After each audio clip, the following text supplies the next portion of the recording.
آموزش راه‌اندازی نرم افزار تون کیپر. درود به شما دوستداران تلگرام، تون و تون کوین.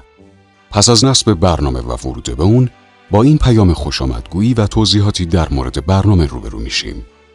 گزینه Get Started رو تاچ یا لمس میکنیم.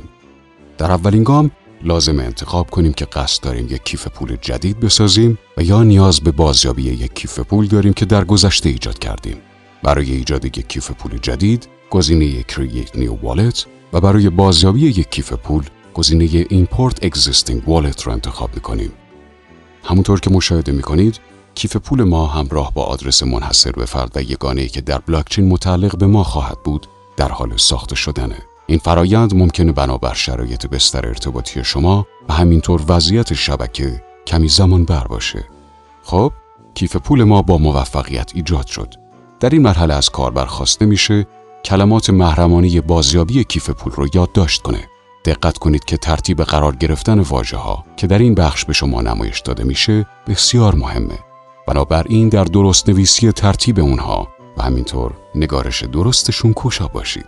چنانچه به هر دلیل کیف پول شما از دسترستون خارج بشه و یا تلفن همراهتون رو از دست بدید، با استفاده از این 24 واژه و امکانی که در ابتدای برنامه با عنوان Import Existing Wallet دیدیم، به سادگی میتونید دوباره اون رو بازیابی کنید. برای ادامه Continue رو انتخاب میکنیم. در این مرحله برای اطمینان از عملکرد شما در یادداشت کردن کلمات، در هر قسمت با توجه به عددی که مشخص شده، واژه همردیفش رو که در بخش قبل به شما نمایش داده شد، وارد کنید. کلمات رو با توجه به اعداد مشخص شده وارد میکنیم و در پایان باز هم Continue رو انتخاب میکنیم. در گام بعد از کاربر خواسته میشه که یک گذرواژه 4 رقمی برای ورود به برنامه مشخص کنه. انجامش میدیم و برای اطمینان از درستی دوباره واردش میکنیم.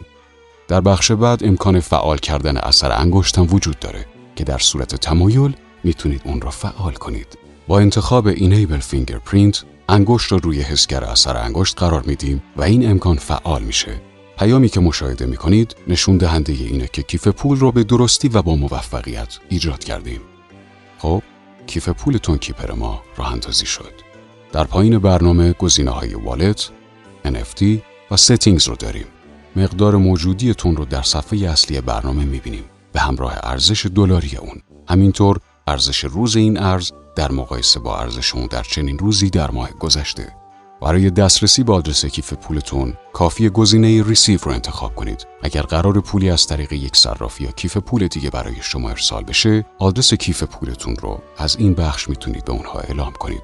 برای ارسال یا واریز پول از گزینه سند استفاده میکنیم. در خونه بالایی مقداری که میخواهید واریز کنید، در بخش دوم آدرس گیرنده و در خونه سوم که بسیار مهمه، کامنت، تگ یا ممو رو وارد میکنیم.